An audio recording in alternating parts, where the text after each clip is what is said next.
År efter år taber vi stadigvæk en alt for stor del af landets ungdom på gulvet. Ud af en årgang er der kun omkring halvdelen, der går videre efter folkeskolen. Velkommen til debat om uddannelse.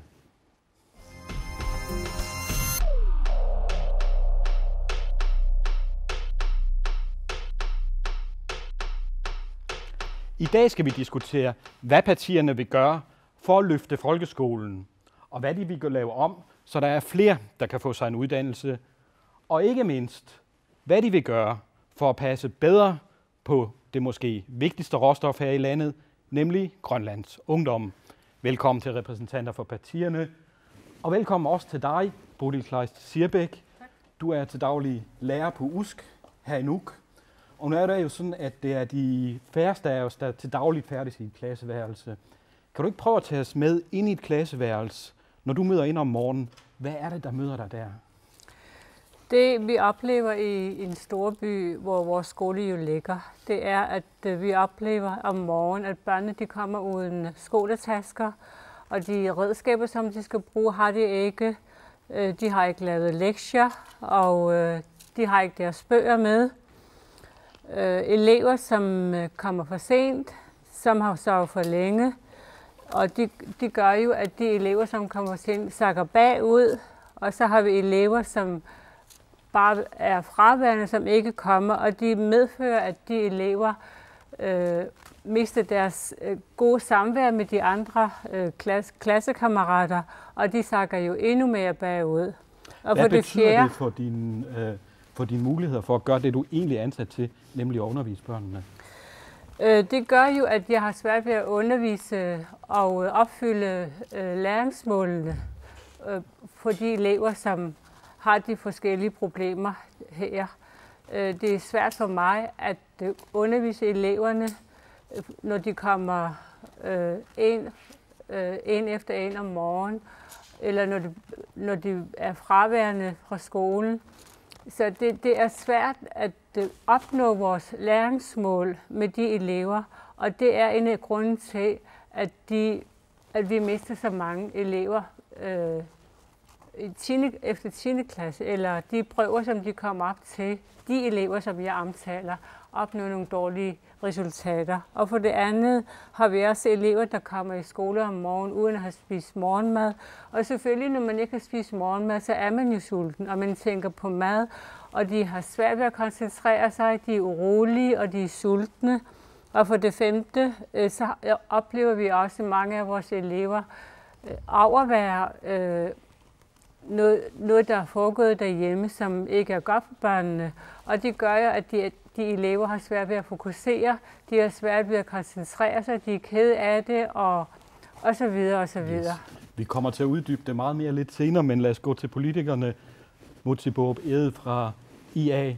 Hvad vil du gøre for, at Bodil får det lidt bedre og lidt lettere ved at undervise? Jamen, der er jo mange ting, som lærerne oplever, og vi er nødt til at ændre på det.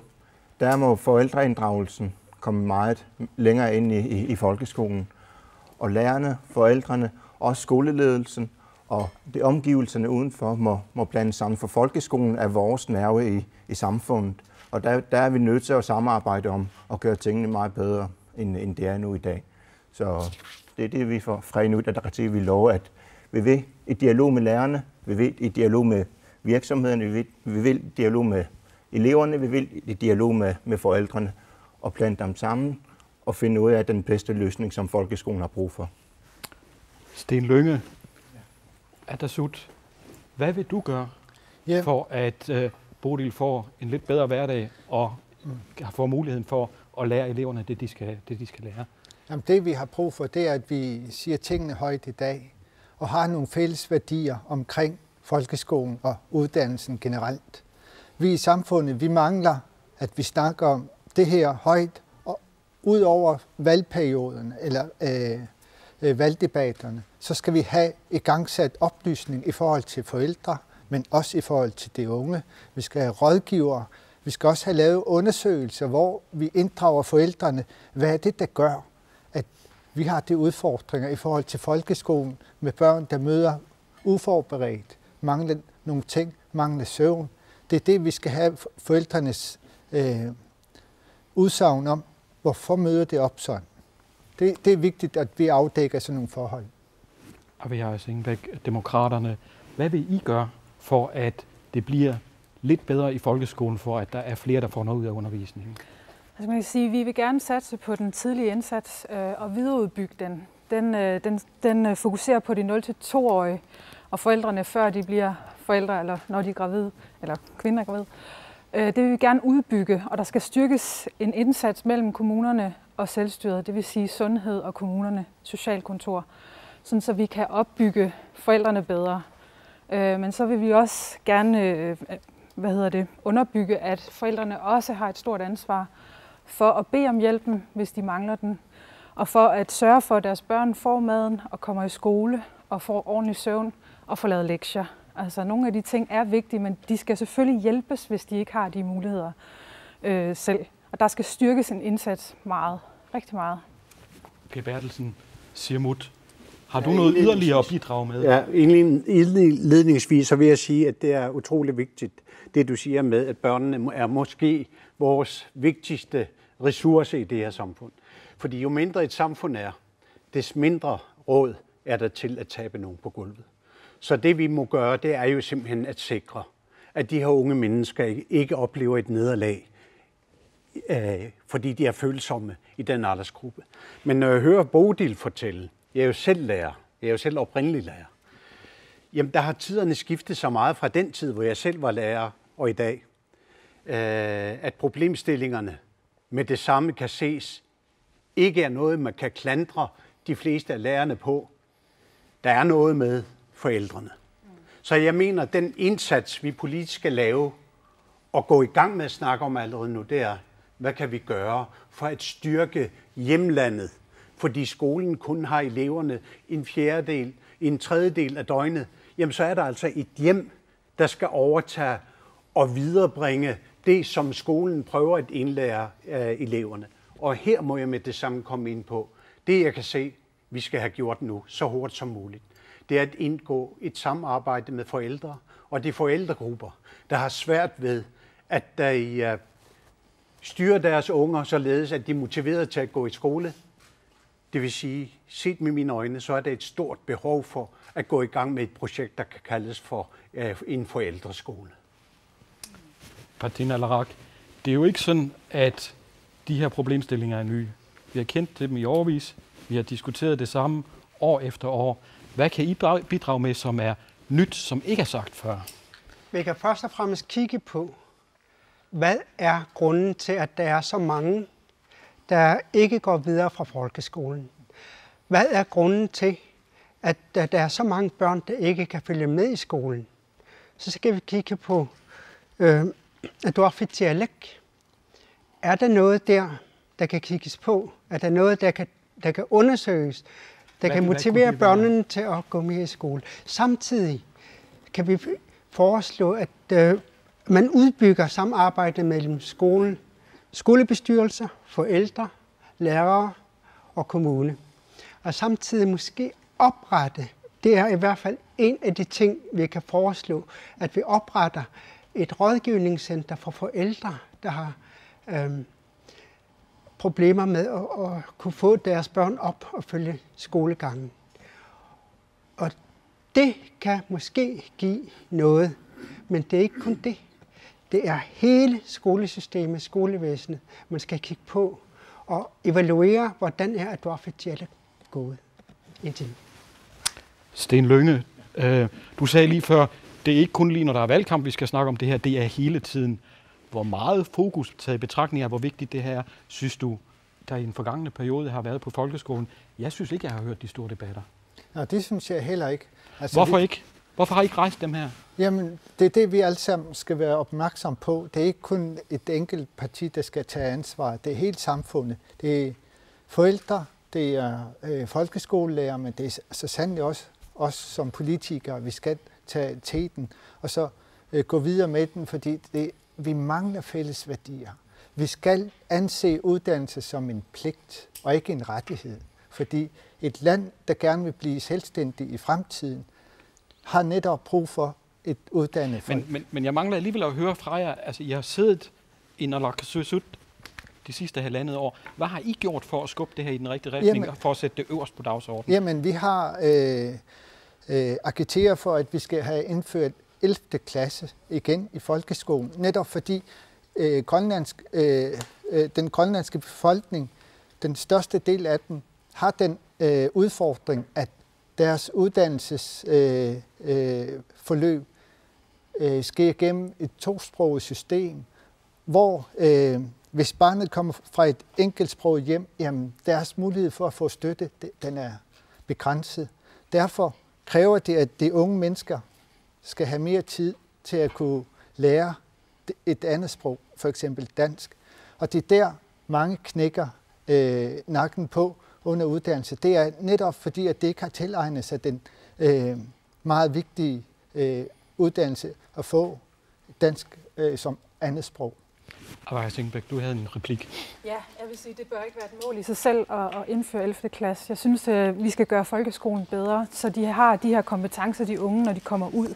Men derudover, så synes jeg også, at vi skal italesætte nogle af de her problemer, ikke kun med oplysningskampagner, men også ture og tale nogle om de tabuer, der ligger bag, at børnene har det dårligt, at der er alkoholmisbrug i hjemmet eller andet misbrug i hjemmet, som gør, at børnene ikke trives. At vi skal tage fat i de her ting og snakke om den, være åbne omkring det. Hvad er det, I vil gøre? Vi hører hele tiden, der skal tages fat om den, men prøv at komme med nogle konkrete eksempler på, hvad I vil gøre. Altså, vi vil styrke den tidlige indsats. Det er meget vigtigt at tage fat i, styrke familiecentrene i kommunerne og styrke samarbejdet med kommuner, mellem selvstyre og kommuner, altså sundhedsvæsenet og sociale centre. Så det er meget, meget vigtigt. Men børnene skal fanges. Mange af os ser jo nogle af de her børn om sommeren rende rundt, men vi ved ikke helt, hvad vi skal gøre. Vi skal have fundet ud af, lave nogle handlingsplaner. Simpelthen lave nogle handlingsplaner for, hvad går vi fra skridt til skridt med de her børn. Det kan ikke hjælpe, når vi bare taler om det. Vi skal lave nogle konkrete handlingsplaner sammen med skolerne, sammen med forældrene, sammen med centrene og kommunerne og selvstyret. Altså, vi kan ikke bare sidde og sige flotte ord, og der skal handling til. Det koster nogle penge, det koster nogle ressourcer, men det er super vigtigt at talsætte det her problem. Per Bertelsen, jeg kan se, at du er også ivrig efter at fortælle, hvad Siumut vil gøre bedre end de foregående 35 år. Altså, nu vil jeg sige, at jeg mener, at det landsstyremedlem, der har siddet på området de sidste halvandet års tid, har gjort et ihærdigt stykke arbejde for at prøve at jo, men det er jo ikke kun halvandet år gammelt, det her problem. Jamen, det er fordi, jeg sidder i uddannelsesudvalget, og vi får mange ting, så vi beklager også, at vi er alt for ordfører på for mange områder. Måske skal vi reducere vores ambitionsniveau og være mere målrettet i vores arbejde. Her ser vi jo, at der er nogle forældregrupper, der har svært ved at motivere deres børn til at komme i skole og passe en skolegang. Men igen, det er jo et gammelt problem, Per Bertelsen. I har haft mange, mange år til at tage fat om det. Men det er også et komplekst problem. Nu er der nogen, der snakker om en 11. klasse, hvor mit parti blandt andet siger, at det kan være en mulighed, og det må gerne fremstå som en mulighed. Jeg selv personligt mener, at der er også grund til at fundere over, jamen hvorfor stopper de her børn? Hvad glæde får de så af 11. klasse? Har I ikke haft masser af tid til at fundere over det her? Har I ikke nogen løsninger på det? Nej, hvis der var løsninger, havde vi jo ikke de problemer. Så jeg siger, at det vi skal, det er jo at gribe situationen af tovejs. Der er den mulighed at kunne gå i en 11. klasse og modnes lidt, men for skoletrætte er det jo ikke nogen løsning. Skoletrætte elever skal jo behandles på en helt anden måde. Og der mener jeg, at vi skal oprette et centralt styret, rådgivende, centralt samarbejder tæt med de enkelte elever og skolelærer, som kan udpege, hvad er det for nogle evner, de unge har. Fordi næsten alle har evner. Og finde ud af, hvad har de lyst til. Og så skal der laves individuelle handleplaner, således at de unge mennesker bliver ledt på vej til at komme i gang med et eller andet. For vi er jo ikke alle lige gode til at skulle være boglige. Der er jo mange, der måske vil gøre sig en flot karriere ved, at der er en mere håndværksmæssig uddannelse. Og det skal vi finde ud af og lede på vej og give plads. Det leder så til en masse problemstillinger med elevpladser, praktikpladser og det kommer vi til senere. Fordi nu får jeg lidt brug for hjælp fra dig, Bodil Kleist Thirbæk. Har du indtil videre hørt noget, der har overbevist dig? Det, jeg har oplevet de sidste mange år, det er, hver gang der er valgkampe, så er folkeskolen et stort emne. Men i alle de år, hvor jeg har arbejdet som lærer, så er det specielt, da folkeskolen blev afdraget til kommunerne, der har der de sidste år i hvert fald været besparelser på flere millioner, der gør det utrolig svært for os at arbejde med de midler, der er. Det er så utrolig svært også at nå de elever, som har brug for som har særlige behov, fordi lærerne er blevet reduceret, og vi må ikke lave nogle... vi har ikke længere et tolærersystem, som jo oprindeligt var det, der var tilsigtet med Aduarfitialak. Så det, vi har oplevet, det er, sidste år i september måned, der skrev vi et brev til ministeren, hvor vi opremsede, at I er nødt til at gøre noget. Vi har brug for hjælp. Og der er ikke blevet forbedret på det grundlag. Her, det er utrolig vigtigt, at vi nu, når vi tænker langsigtet, der er skolen jo fundamentet i et samfund, og det fundament har vi ikke fået op endnu. Og jeg synes, det er på tide, at politikerne tager sig sammen til at gå ned og se på, hvad er det, og hvordan er det, vi kan hjælpe forældrene. Vi har så mange forældre, som ikke kan tage sig af deres børn af forskellige problemer, på grund af forskellige ting. Og det er de forældre, vi skal have oparbejdet, det er de forældre, vi skal have hjulpet, så de kan være i stand til at hjælpe vores elever, så vi kan undervise dem. Så nu må I tage jer sammen, hører vi her. I snakker og snakker. Per Rosing, Perdina Larak. Hvad vil du gøre for at overbevise om, at det ikke bliver ved snakken den her gang også? Der er helt konkrete ting, vi kan tage fat på. Som jeg foreslog for lidt siden, så er der dels et rådgivningscenter for hver kommune, eller måske ovenikøbet for hver skole, fordi vi kan ansætte nogle socialrådgivere til at rådgive forældre, der har besvær med at få deres børn op i skole. Og rådgive forældre til, hvordan man kan opmuntre deres elever til at gå i skole. Dels det, og dels skal vi kigge på rammerne i skolen, som er loven, og det er kommunerne, der skal drive dem økonomisk. Men rammerne er også om, hvad undervisningen skal indeholde. Og der kan vi i højere grad end nu tage det praktisk-musiske tilgang, som desværre er blevet forsømt gennem en del år nu, fordi på den måde kan skolegangen også blive lidt mere spændende, og man ved fra en masse forskning gennem tiderne, at lige så snart der er noget praktisk-musisk tilgang i undervisningen, så bliver lysten til at gå i skole også bedre, resultaterne bliver bedre, og det er den tilgang, man har fjernet i alt for høj grad indtil nu. Der er de to ting. Der er de to ting. Meget fint. Nu er I selvfølgelig den forholdsvis nye dreng i klassen, kan man sige, men I har dog haft tid til at arbejde i Inatsisartut. Hvad er I kommet med af initiativer på folkeskoleområdet? Lige nu er jeg helt ny. Perdina Larak er helt ny. I har dog haft en forårssamling. Ja, det er rigtigt. Hvis jeg nu siger 0, er det sådan cirka deromkring, vi ligger? Med hensyn til folkeskolen? Ja. Jeg tror ikke, folkeskolen har været så meget op i forårssemesteret. Så heller ikke fra Perdina Larak. Men vi har talt om det her, og det er derhen, vi vil. Der skal gøre noget, fordi vi kan ikke tillade os at miste så mange unge. Vi har ikke råd til det. Vi har ikke råd til at lade være med at gøre noget ved det nu.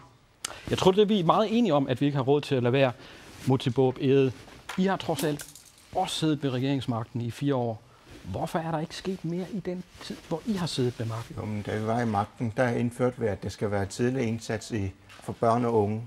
Men vi ser jo alligevel tallene, der men vi må jo alle partier erkende, at vi har forsømt folkeskolen og uddannelse rigtig meget. Vi har fokuseret for meget på nogle ting, som vi skal være uenige om, som store skalaprojekter og alt muligt. Nu er vi nødt til at komme ned og komme ned på jorden, og så diskutere det her igen. Der er for eksempel, når man opdager, at børn har vanskeligheder, og hvis man skal rådgive forældrene, og børnene skal komme videre, der er man nødt til at have en sagsbehandling, der går meget hurtigere. Altså i dag, der skal man pingpong frem og tilbage til kommunekontoret og til skolen, og så tilbage igen, hvis man indberetter.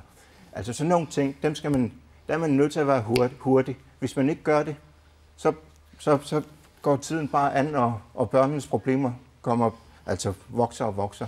Så det er en af de konkrete ting, man kan komme med for at løse det her problem, vi har.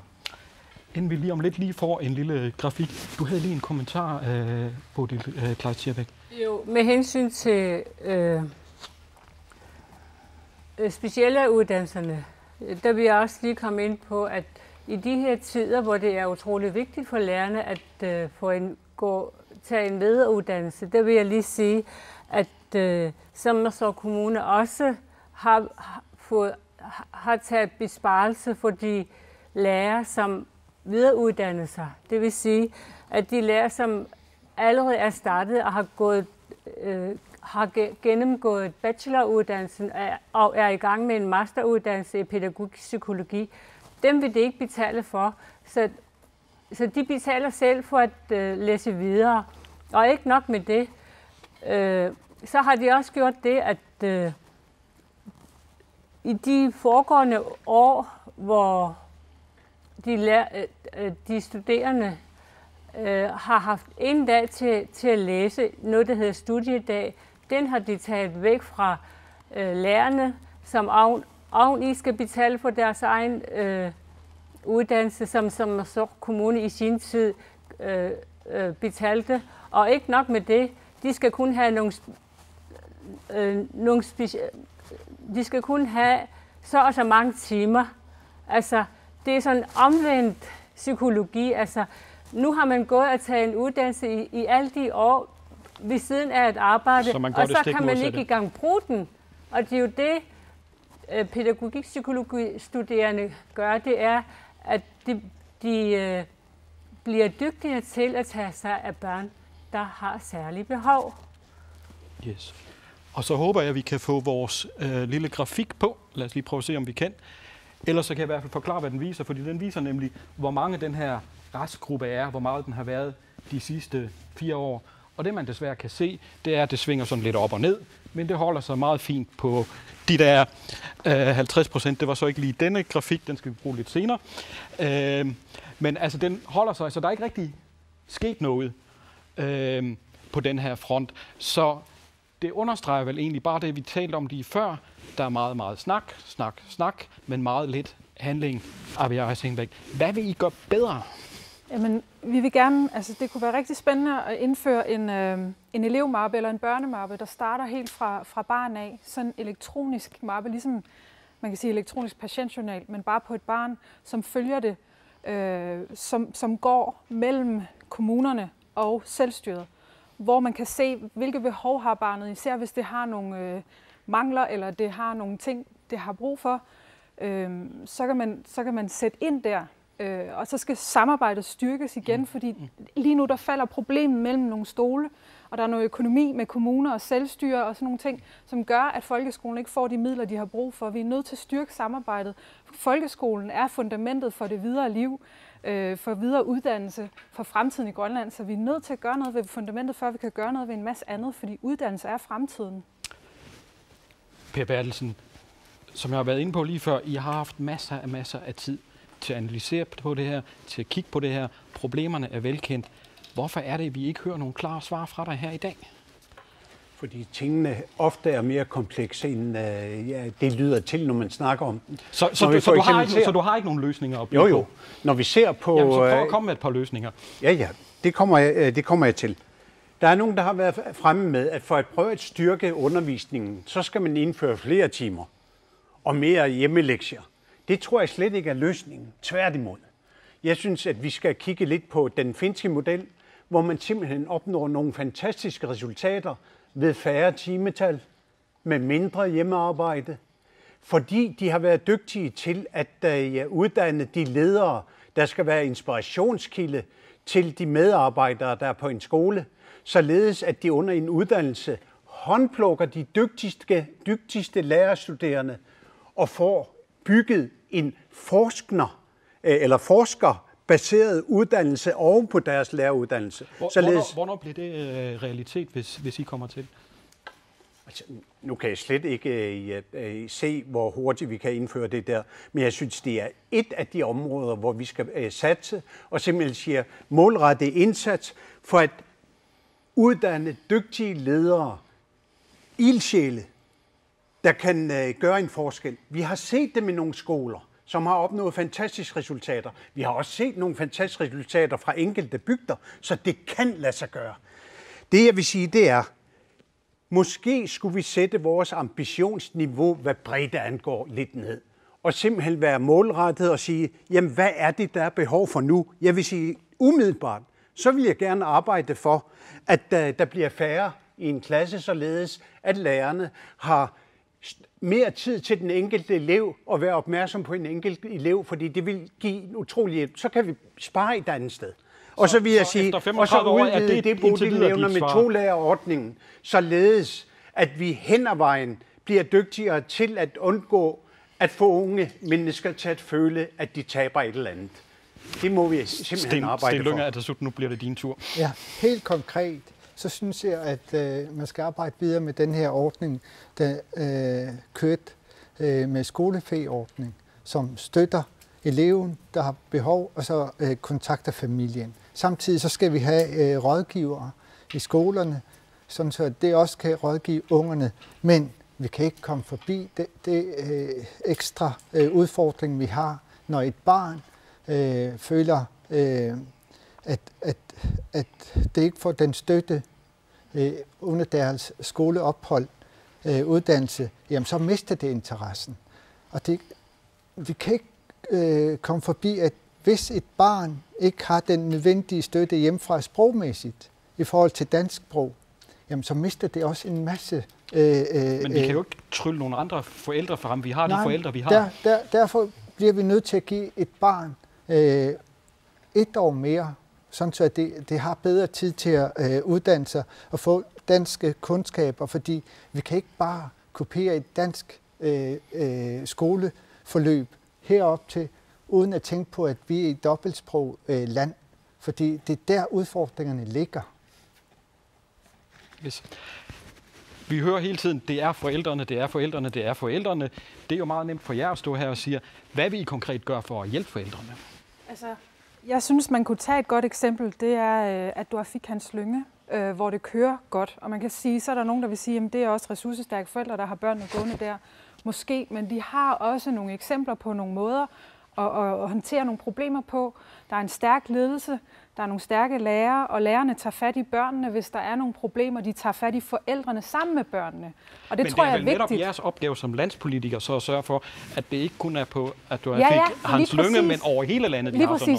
Den model skal rulles ud på flere skoler. Det skal gøres lidt ad gangen. Det skal ikke bare rulles ud med det samme, men man kan tage det eksempel og sætte det videre i landet, fordi det er en rigtig god rollemodel. Og det er dem, vi skal bruge til at videreføre de her visioner, og så tage fat i nogle af de ting og turde tale om det. Og hvis der er konflikter, hvad er det drejer sig om? Hvorfor er der mobning? Hvad ligger der bagved? Og det er netop, altså det er rigtig ærgerligt at høre alle de der besparelser, fordi det er vigtigt med nogle lærere, der har noget psykologi og nogle ting, nogle værktøjer, så de kan hjælpe børnene. Så det er at tage fundamentet væk fra skolen på en eller anden måde. Så det synes jeg er rigtig ærgerligt. Ja, Bodil, da vi talte sammen den anden dag, der fortalte du netop, I forsøger selvfølgelig at tale med forældrene, og også tale med de forældre, der har problemer osv. Der er også nogle af dem, der siger, jamen vi vil gerne hjælpe, men der er så også nogen, der siger, vi magter det simpelthen ikke. Kan du kort beskrive, hvad det er i form af reaktioner fra de forældre? Hvad er det for en situation? Vi kan ikke gå udenom, at vi er mange lærere, der gør alt, hvad vi kan. Det gør vi. Og der er også mange forældre, som tager sig godt af deres børn. Men nu, når jeg tænker på byskolen USK, som jo er midt i selve byen, hvor der er mange sociale problemer, der er det, at vi har virkelig hårdt brug for ekstra hænder. Vi har mange problemer med børn, og de problemer, vi har, det skriver vi om, det sender vi til socialkontoret, og vi venter og venter, får ikke nogen svar. prøver at samarbejde med MISI, hvilket også går godt på mange måder. Men de elever, som skal diagnostiseres, eller som skal hjælpes, de tager år, før de kommer til. Og imens så ser vi på børnene, som får de dårligere og dårligere. Det er den der magtesløshed. Vi vil gerne undervise, så vi vil gerne have, at alt det andet, som er ud over undervisning, det er det, som politikerne skal tage sig af. Og noget andet, det er, vi ved godt, at Sommerså Kommune skal til at spare igen næste år. Det vil de så gå ud over skolevæsenet, og hvis de gør det, hvad vil I gøre? Altså, der var ikke nogen, der kom med flere penge. De besparelser, der er blevet taget, dem fik vi ikke fra Naalakkersuisut. De så bare til, at det ikke er Naalakkersuisuts ansvar at holde øje med, det aftale, de har lavet, bliver holdt. Og jeg mener ikke, at Naalakkersuisut har haft den ansvar og bare set på, mens det hele sejler i Sommerså Kommune, og specielt i bymidten skolerne. Vi har tid til en hurtig runde om det her, så I får ordet meget, meget kort. Jeg afbryder jer, hvis I snakker længe. Mutibob Ede, hvad vil du gøre for at sige, at vi har her, at det er Naalakkersuisut, det er landspolitikerne, det er Inatsisartut, der skal tage ansvar. Vi kan ikke bare tørre det af på kommunerne og sige, de må gøre, som det passer dem. Hvad vil I gøre for at sikre kvaliteten i folkeskolerne i samtlige kommuner på samtlige skoler? Altså, det er også landspolitikere, der skal skabe rammerne. Men for at gøre det, så er jeg meget enig i det, der nævnes, det er, at rollemodellen skal vi også finde. I de skoler, der lykkes at gøre det godt, skal vi sprede ud til resten af skolerne og prøve at få dem implementeret. Det er den måde, vi skal køre. Altså, vi kan ikke blive ved med at sige, at der er nogen, der går godt, og der er nogen, der går skidt, og at man ikke henter inspiration fra hinanden. Man er nødt til at hente inspiration, man er nødt til at implementere det, der lykkes, og det er den vej, tingene kan lykkes, tror jeg. Per Rosing, er skolerne overhovedet rigtig placeret hos kommunerne? Burde de ikke ligge direkte under selvstyret? Hvis det gør det, så bliver det meget, meget centralstyret. Man har mange gange set fordelen i, at folkeskolen er styret af kommunerne, ved at man netop på de bestemte kommuner satser på det er stærke i, og det kan man ikke gøre fra centralt. Men hvordan vil I så sikre kvaliteten? Kvaliteten skal sikres gennem, at man overholder loven, og at selvstyret, og dermed også departementet for undervisning, holder tilsyn med kommunerne. Det er der, vi har svigtet. Det er der, vi skal sætte ind. Tilsyn med kommunerne og sikre, at de opfylder loven. Og hvis det ikke gør det, så må vi tage dem i ørerne og sige, hov, I skal opfylde loven. Og hvis I ikke gør det, så kommer der... Ja. Yes. Per Bertelsen, du kan godt lide at tale langt. Det får du ikke lov til den her gang. Nej, meget kort replik. Hvordan vil I sikre jer som landspolitikere, at vi har den kvalitet, som vi efterspørger? At vi indgår et bredt forlig omkring det her. At vi holder op med at føre magtkampe over for hinanden. Fordi den svaghed, der er i demokrati, er blevet fremhævet af Churchill på den helt rigtige måde. Han siger, ja, vi skal jo have et eller andet styresystem i samfundet. Og nu hedder det demokrati. Det er noget skidt, vi har bare ikke noget, der er bedre. Så det, vi skal finde ud af, det er jo at arbejde bredt og blive enige om, hvordan ambitionerne skal tilrettelægges. Hvad formår vi? Hvad prioritet skal der ind for at prøve at rette op på det der har en god følgeeffekt? Og så det får vi lov til at tale mere i den her runde. Yes, Walter. Abiyah Simbek. Skal ansvaret simpelthen flyttes centralt hen, for at vi sikrer kvaliteten i skolerne? Det er jeg ikke sikker på, at det er løsningen. Ikke bare at flytte det. Jeg tror bare, det flytter stolen, hvis man kan sige det sådan. Vi har brug for et styrket samarbejde. Og hvis kommunen har brug for nogle tilførte midler, så må vi finde ud af, hvad vi kan gøre for, at folkeskolerne får de her indsprøjtninger med penge, hvis det er, altså omprioritere nogle ting. Det tror jeg er meget vigtigt, fordi uddannelse er virkelig vigtigt. Vi skal samarbejde både mellem partier, men også med kommunen i højere grad om nogle ting, så vi får styrket indsatsen. og ikke bare tænker, jamen det er den andens skyld, eller vi skal føre kontrol kun. Det skal vi også. Vi skal også måle det, men ikke kun... Godt. Ja. Og Sten Lynge, kort her på den her runde til sidst. Meget kort.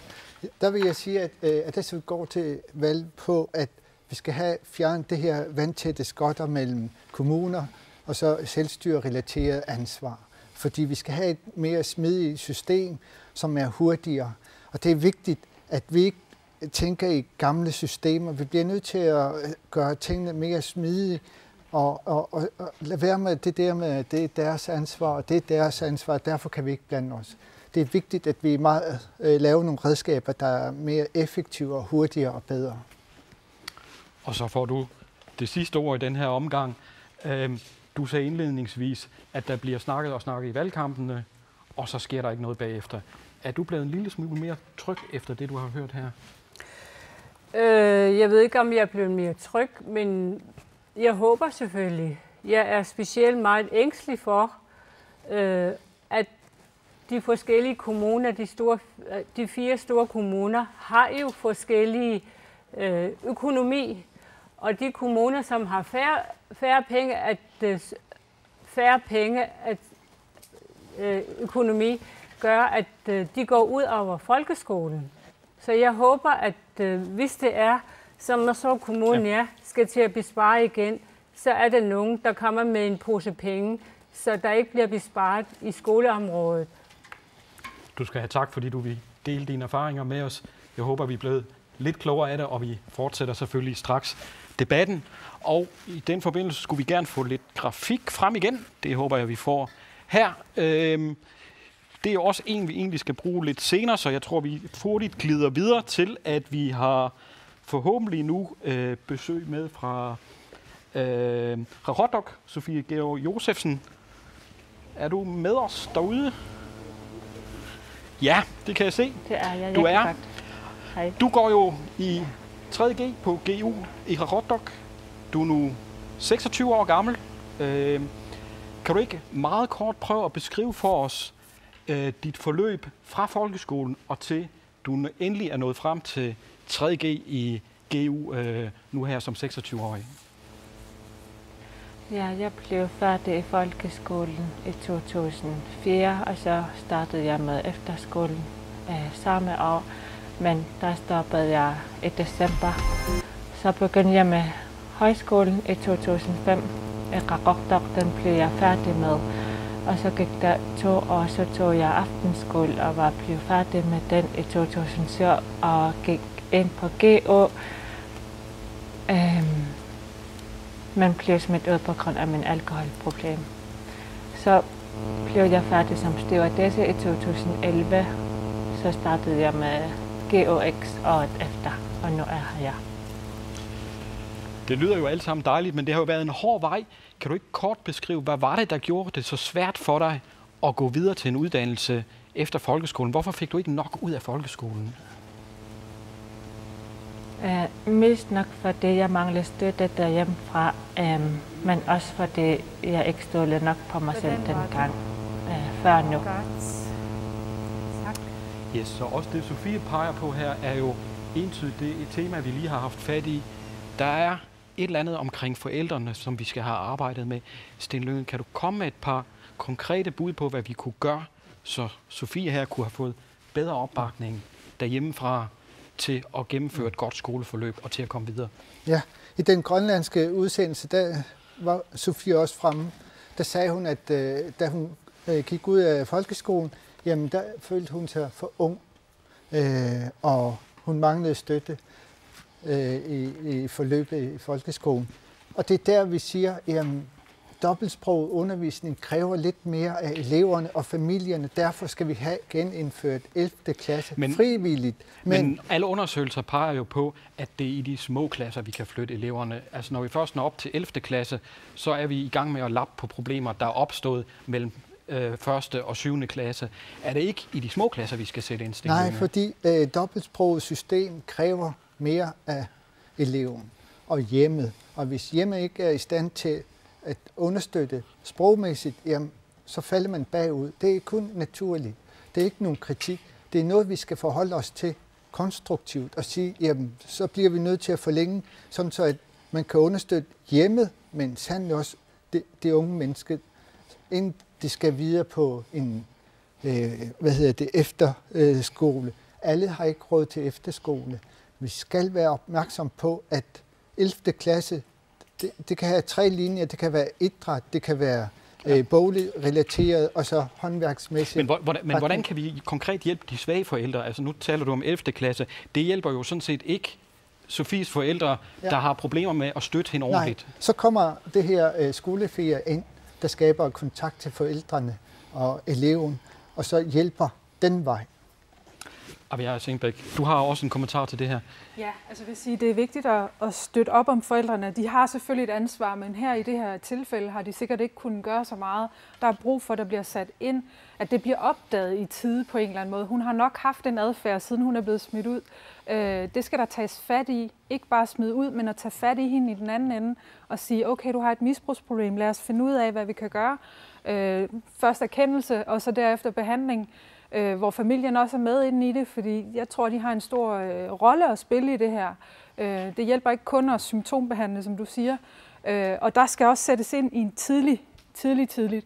Men i det her tilfælde har det jo ikke været muligt, da det er blevet overset i mange år, men det er meget vigtigt med en tidlig indsats. Per Bertelsen, hvad er om 2 ting, så det vil jeg ikke gentage andet end at nævne. Erkendelse, den er utrolig vigtig. Det er udgangspunktet for at behandle et eller andet, og så en tidlig indsats. Det havde jeg skrevet op. Jeg har 2 andre områder, som jeg har skrevet op.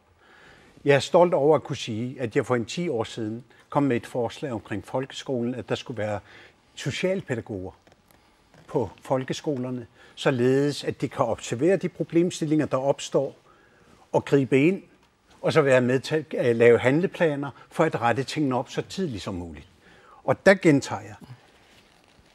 Mit personlige idégrundlag for at kunne gøre en indsats, organiseret indsats, er forældreskoler. Der, hvor det kniber med forældre, der har svært ved at få deres Så det er noget, du vil have afsat penge til? Jeg vil arbejde for at få indført forældreskoler, således at det samarbejde mellem skole og hjem opstår, og at der kommer en forskel på det samarbejde, vi indtil nu har set. Per Rosing, forældreskoler, kunne det være en løsning på at få stærkere forældre, der er bedre til at bakke op om deres børn? Det lyder godt. Det kan jeg kun tilslutte mig. Men samtidig vil jeg også her og nu, som tingene er, foreslå, at vi stadigvæk opretter et forældrerådgivning i skolerne, samtidig med i samarbejde med rådgivningslæreren for de store klasser, som så kan bane vejen for at vejlede de unge 8., 9., 10. klasses elever til at komme videre. Så det er helt konkret. Så vi har et konkret forslag her. Sofie, jeg håber, du kunne høre, hvad kandidaterne her foreslog. De foreslog en forældreskole, hvor forældrene kan lære lidt mere og støtte deres børn. Tror du, det vil være en god idé? Ja, det synes jeg er en god idé. Jeg sagde i den grønlandske, at jeg var enig med Finn. Jeg er faktisk lidt skeptisk, både og men synes, der mangler samarbejde mellem lærer og forældrene. Tror du, det ville have hjulpet dine forældre, hvis man havde sendt dem på en forældreskole, at du kunne have fået mere opbakning hjemmefra? Helt sikkert, men det skal også selv have mod til det. Men du siger, at du er også lidt skeptisk i forhold til det her. Hvad er det, der gør, at du siger, at du er ikke helt sikker på, at det her er så brilliant en idé? Ja, med hensyn til efterklasse, så synes jeg, at måske for dem, som mest har brug for det, kunne tage det, men ikke alle. Du skal have tak for dit input her. Lidt, ja. Så forældreskoler kunne være noget. Vi begynder at have en lille koalition her. Atasut, er I med i koalitionen om forældreskolerne? Jamen, vi altid åbne for konstruktive forslag, undersøge det, og vurdere det, og så bruge det, hvis det kan bruges. Er I også parat til at smide ressourcer efter det? Fordi det er jo ikke gratis, det her. Nej, det er ikke gratis. Ja, vi er parat til at omfordele i selve undervisningsområdet, hvordan vi bruger tingene. Men ikke bruge flere penge på det? Altså, vi snakker om 1,6 milliarder, som man kan arbejde med, og deri kan man finde, hvordan tingene bedst kan bruges. Skolen er jo det fundament, der skal bygge vores hus. Mutibob Ede, er du også med i forældreskolekoalitionen, eller er der noget andet, der skal til for, at vi kan styrke forældrene? Altså alt der kan forbedre folkeskolen og til elevernes bedste, er vi åbne for. Men hvad angår efterklasse, den sidste runde fik jeg ikke ordet, ja. Så vi tror ikke, at efterklasse er løsningen. Den tidlige indsats er den bedste løsning, der kan komme, og derfor kommer vi med et konkret forslag nu, at vi indfører 0. klasse. Det vil sige, at vi forbereder børnene til folkeskolen. Altså nu ved vi, at i 2013, der var 31% af børnene, som ikke gik i daginstitutioner. Det vil sige, at det blev ikke forberedt til at komme i skolen. Så det er der, vi skal lave indsatsen for at gøre dem klar til folkeskolen, og dermed tror jeg, at efterklasse ikke er nødvendigt i den sidste ende. Jamen, lad mig lige høre forældreskolefløjen herover. Vil du så tvinge forældrene på forældreskolen, eller hvordan vil du overbevise forældre, der siger, at det her det er ikke noget for mig? Altså i det her system, vi har, der kan vi ikke tvinge nogen til noget. Men det skal være et tilbud, der er motiverende, ordentligt underbygget, således at vi kan overbevise klientellet om, at det er en god idé at gå der. Det er et tilbud, vi skal kunne. Men hvordan vil du overbevise forældre, der måske har meget svært ved overhovedet at få dagligdagen til at hænge sammen, jeg tror, at de kommer hen på en skole? Jeg tror hvis der først er kommet en erkendelse over et problem, så kan man snakke sig sammen til utrolig mange ting. Men erkendelsen mangler vel netop, hvis man er så svag, er så langt ude i det forældregrupperne risikerer her, at få deres elskede unge til at føle et nederlag, som kan præge dem resten af livet. Og det skal vi undgå. Vi skal have bygget op omkring selvtilliden, vokser op både hos forældrene, men også barnet eller det unge menneske, således at vi arbejder på at styrke det mentale hos vedkommende, til at kunne tage en udfordring op, uden først og fremmest at være bange for at lide et nederlag. Se for eksempel opdragelsesmetoder som Jimmy Ashimi, altså kroppen i naturen, hvor man bruger naturen som centrum for at aktivere unge til at stole på sig selv og tro på sig selv via forskellige former for aktiviteter og kurser. Se brandmænd, der virkelig sætter en ære i at være sammen og være pligtopfyldende, og nogle gange ofre sig mere end eller ofre sig mindre på sig selv, end at skulle ofre sig for andre. Vi skal så klæde lærerne på, for at kunne leve op til de krav, vi så bliver enige om. Ja. Mutibob Ede, er det her nye undervisningsmodeller, andre former for undervisning, er det en af de veje, vi skal gå? Ja, klart. Idræt og noget kreativt skabende fag er vi nødt til at indføre, fordi det er ikke alle børn, der er bogligt stærke. Og det kan være, at vi kan finde deres gode sider, deres stærke sider via den vej. Så det er kreative fag, idræt og andre ting. Nye måder at gøre tingene på, det er vejen frem, synes jeg. Per Rosing, det var også noget, du allerede var inde på lidt tidligere i debatten. Hvorfor er det, du tror, det kan hjælpe at sætte ind der? Det er ikke kun der. Jeg er kun glad for, at de andre også går ind for det, fordi vi skal arbejde sammen. Og vi er fra Partierne LARP meget åbne for at et samarbejde, der gavner Grønland på alle måder. Og at gavne børn og deres opvækst og deres indlæring og deres skolegang er også at gavne Grønland. Og der rækker vi hånden frem til jer alle sammen og sige, skal vi ikke følges ad? Og praktisk musisk tilgang er bare en af vejene. Forældreskole er bare en anden vej. Og rådgivning, forældrerådgivning med socialpædagoger og rådgivningslærere, samarbejde med skolebestyrelse, skoleelever, forældre, lærere, er en tredje vej. Der er flere veje, så alle er kommet med gode forslag, og lad os sætte det i gang. så når vi ikke med i den her runde, men vi skal lige høre fra Sofie en sidste gang. Det, du har hørt her, er det noget, der overbeviser dig om, at der er flere af dine kammerater fremover, dem der nu går i folkeskolen, der vil få det lettere, at de her politikere virkelig tager fat på problemerne? Det må vi håbe. Det tror jeg var et klart svar. Det må vi håbe. Sofie, du skal have tusind tak, fordi du var med her, og jeg tror, vi må i hvert fald konkludere efter at have set dig her i aften. Der er masser af håb for den grønlandske ungdom. Tak fordi du var med her. Og så...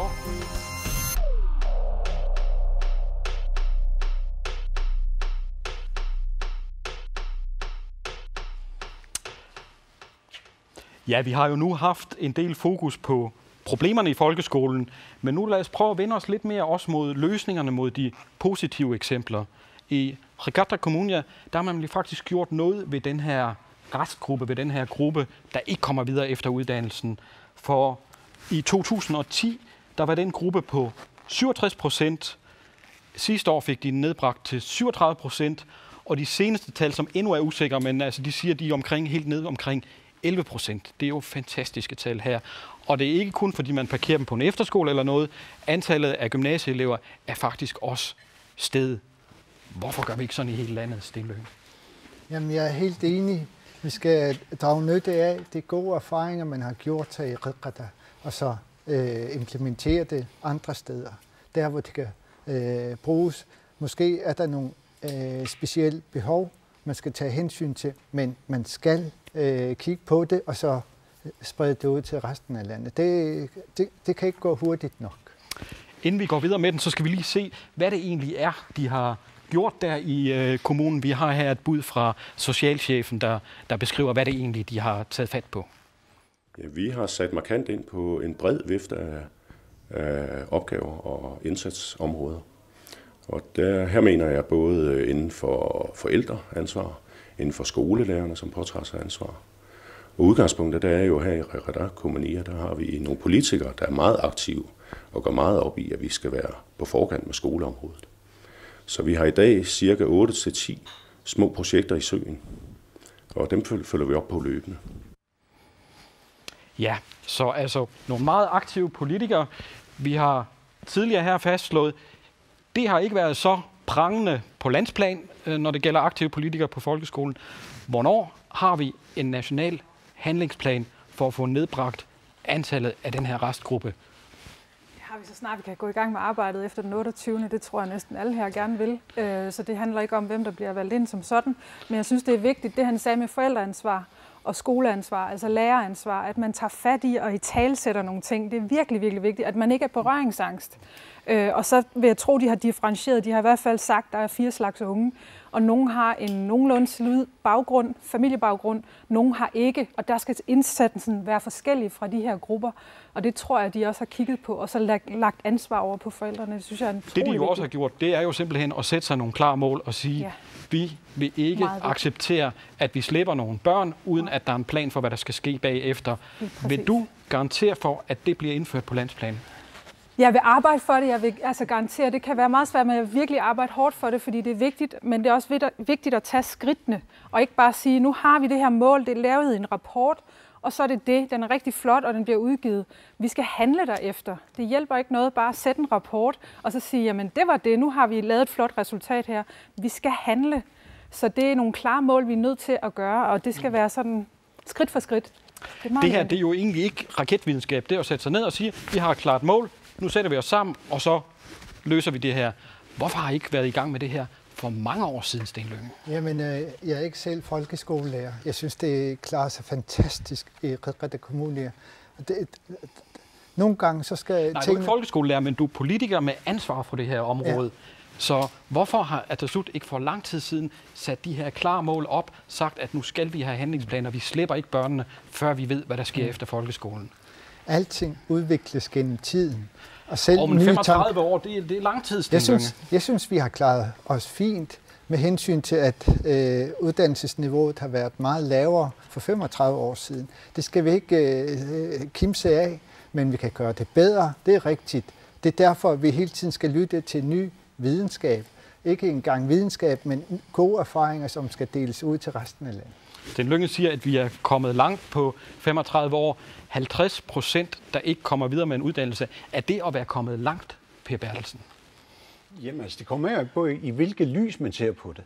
Fordi mens jeg var landsstyremedlem for udenrigsanliggender, blev interviewet, hvad er gode ting, som danskerne har gjort for Grønland? Hvad er dårlige ting, danskerne har gjort for Grønland? Jeg sagde, der er kun én dårlig ting, jeg kan sige om danskernes kolonivælde i Grønland. Det er, at de gik alt for sent i gang med at tillade dygtige grønlændere til at kunne uddanne sig. Det kom meget sent, så vores kultur for uddannelse er jo meget ungt. Så derfor set i lyset af den, synes jeg, at vores resultat ikke er så dårligt endda. Altså, det vi skal lære, det er jo ikke bare... Ikke så dårligt? Nej, fordi kulturen for uddannelse, vi er oprindeligt fangerfolk. Og vi er gået i gang til en helt anden kultur i løbet af ganske kort tid, hvor I Danmark har haft en 300 år til at vende jer til det der opnå resultater. Så det har været en naturlig udvikling, at vi kun er nået til, at 50% kommer videre med det er ikke tilfredsstillende, men vi gør sørme meget for, at det er jo ikke få penge, vi putter ind i uddannelsessystemet. Så putter I måske forkert derinde. Ja, det er derfor, jeg siger, at måske skal vi sætte vores ambitionsniveau lidt ind, fordi det at lave en målrettet indsats giver et helt andet resultat, end hvis man laver eventer eller breder for mange ting ud. Så det, jeg vil sige, det er, at vi skal kigge på grønlandssprogede uddannelser for dem, der kun behersker det grønlandske sprog, godt, så det ikke lider et nederlag. Vi skal, nu vil jeg lige sige, at det her er et sammenligning med 30% forbedring, sådan noget. Ja, det lyder jo flot, men det er også en lille kommune, og de har ikke pengemangel som mange andre. Kommunegrafik, som der så har dog nået at få 25% ned i løbet af ganske få år. Så vi har også opnået resultater. Det vi skal lære, det er jo simpelthen at få en fælles slogan, som ungerne i vores skoler kan leve med på og arbejde med på, at skolen, det er min fremtid. Så tror jeg, at vi kan begynde at bygge et land op. Ja, men igen, det er mange fine ord. Kan du sætte et konkret mål på, hvis I kommer til regeringen igen efter valget, hvor langt kommer vi så ned på 4 år med tallet af den her restgruppe? Ja, altså hvis jeg var landsstyremedlem, så ville jeg knokle for det, men det tror jeg ikke, jeg bliver. Men kan du ikke sætte et mål op? I er jo et stort parti. Mit mål er selvfølgelig at forbedre de her ting. Men sig tal. Hvor langt skal vi komme ned på landsplan? Altså vi skal jo inden for de næste 10 år med for eksempel med den hjælp, vi får i form af partnerskabsaftalen omkring uddannelse med EU, kunne arbejde hen imod, at 80% af restgruppen om 10 år. 80% om 10 år? Ja. Motiveret. Kan du sætte et klart mål op, hvis I nu igen kommer til magten i løbet af 4 år? Hvor skal vi være hen med den her restgruppe? Altså, jeg synes, det ikke kommer an på, hvem der kommer til magten. Alle skal samarbejde.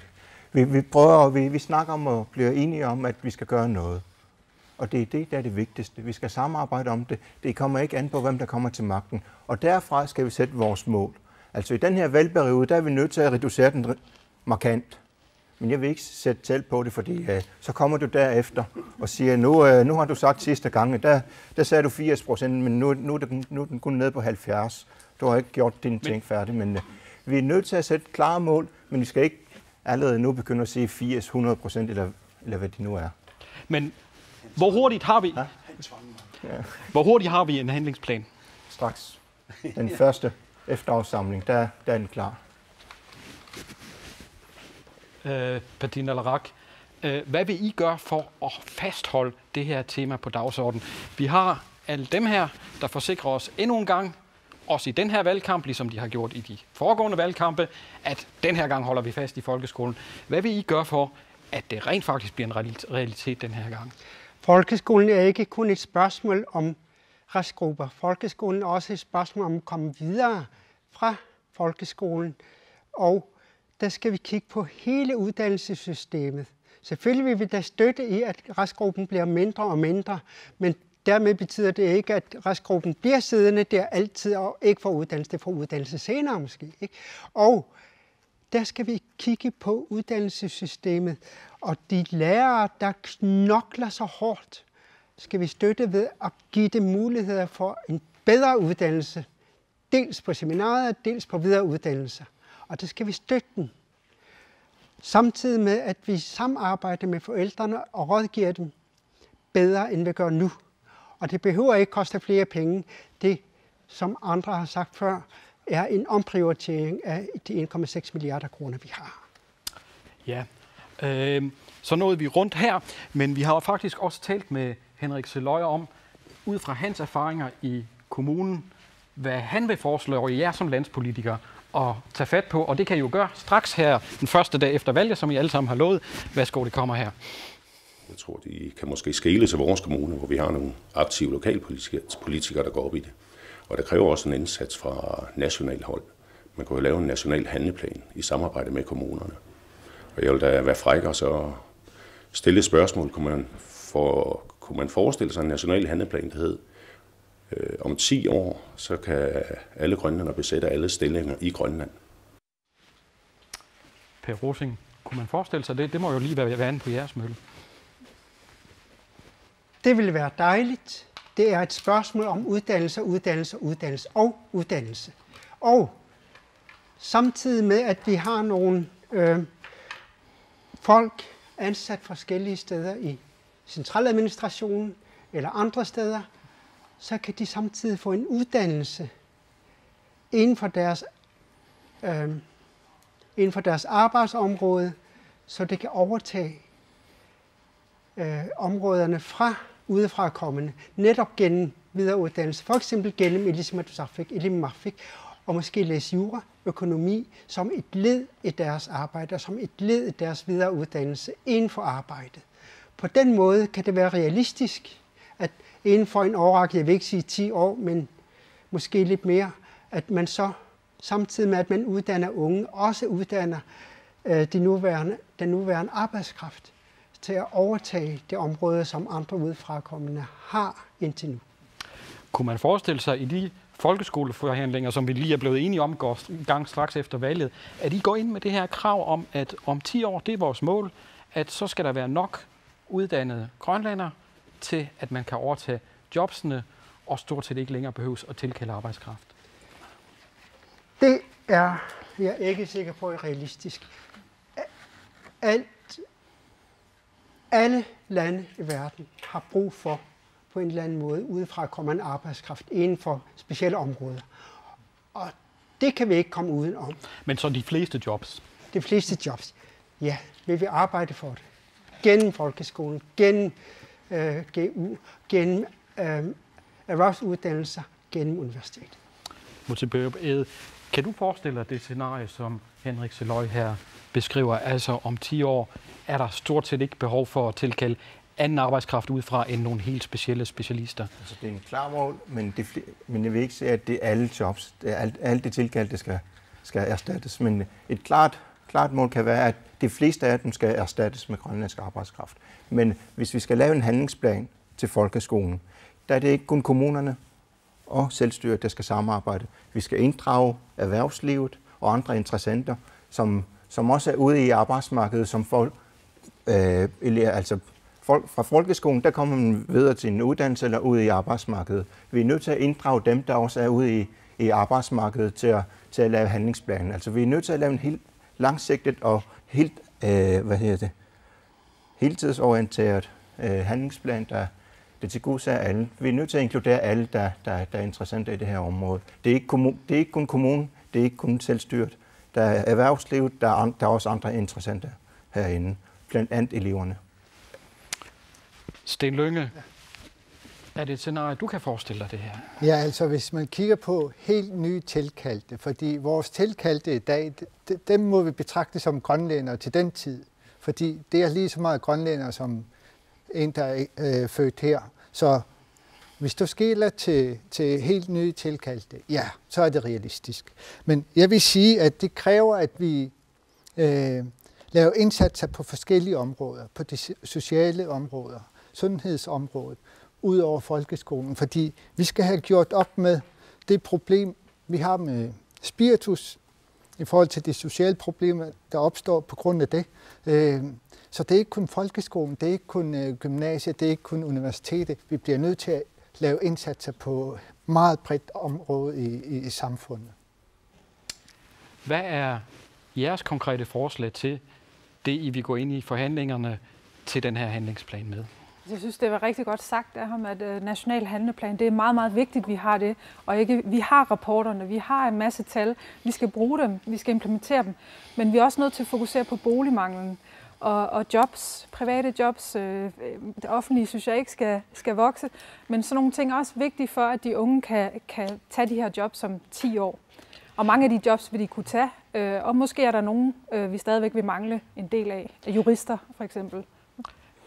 Men i forhold til den der handleplan, kan du ikke nævne et par konkrete pejlemærker, som du vil sætte ind, hvis det er dig, der får lov til at bestemme, hvad der skal stå i den her handleplan, som du vil tage med ind i forhandlingerne? Jo, altså jeg vil sige, øget digitalisering er rigtig vigtigt for at opkvalificere både lærerne og børnene i undervisningen, men også at lave den her elev-børnemappe, som følger dem fra fødsel til når de kommer ud af uddannelsessystemet. Det er nogle af de ting, som er meget konkrete og kan tage ind. Det behøver ikke koste mange penge. Mange af dataerne ligger der. De skal bare ind i en digital form.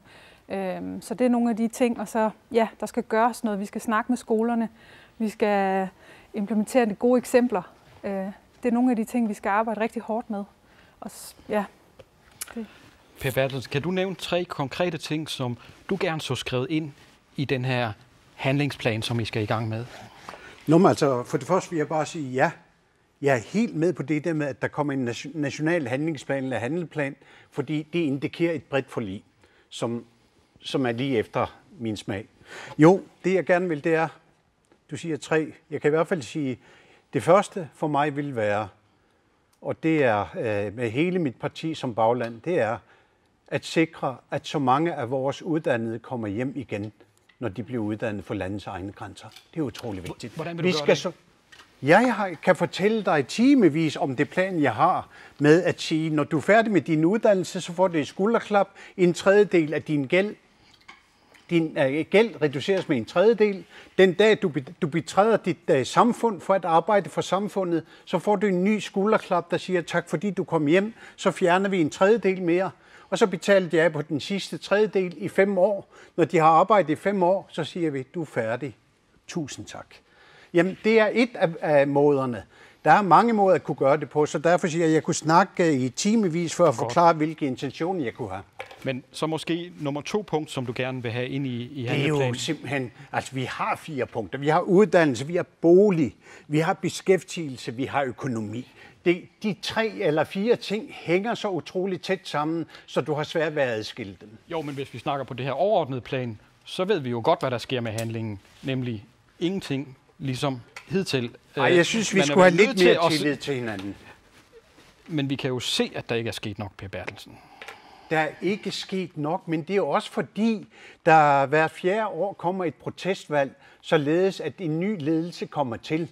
Det forsinker jo en masse ting, fordi der er jo ingen, der sætter sig, der er alt for ivrige efter at skulle overtage nogle opgaver fra det forrige. Jeg synes, du har meget svært ved at komme med de der konkrete eksempler, du vil have ind i den her handleplan, som I går i gang med forhandlingerne om her i december måned, har jeg hørt.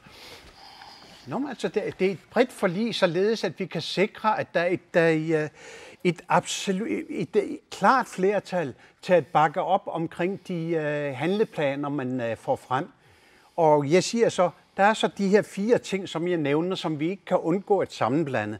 Men et af dem er meget vigtigt for mig, det er simpelthen at lave en handleplan, således at vi sikrer os, at vores uddannede, der er uddannet uden for vores egne grænser, kommer hjem og være med til at sikre den velfærd, som vi gerne vil have. Men det ændrer jo ikke på vores folkeskole. Det ændrer ikke på, at vi har brug for de hænder, vi nu taber. Vi har snakket om det et par gange, hvor vigtigt det er. Jeg alle understreget, hvor vigtigt det er.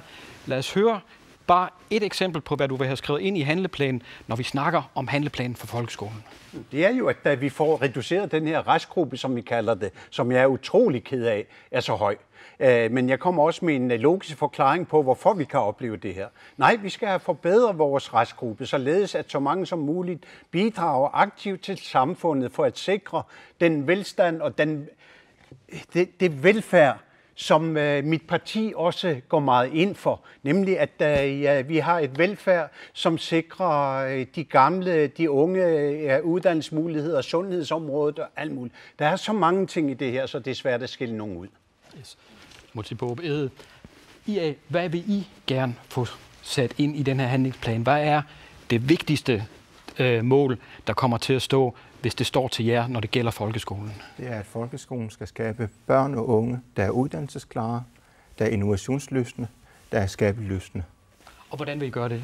Og det er det, som at vi inddrager alle interessenter, om det er kommunerne, om det er selvstyret, om det er erhvervslivet, eller om det er IMAG eller andre interessenter. Vi skal have dem alle sammen samlet, finde ud af, hvad er det, de har brug for, hvad er deres løsningsforslag, hvad er elevernes løsningsforslag. Vi er nødt til at have dem inddraget alle sammen. Vi kan som politikere ikke bare komme og sige ovenfra, altså vi kører det på den måde, og at vi kører noget, der er lodret men det er jo ikke særlig konkret at sige, nu skal vi så alle sammen sætte os ned og snakke os sammen. Du må have nogle konkrete bud på, hvad I mener, der er vigtigt i uddannelsespolitikken. Jamen, det er det, jeg siger.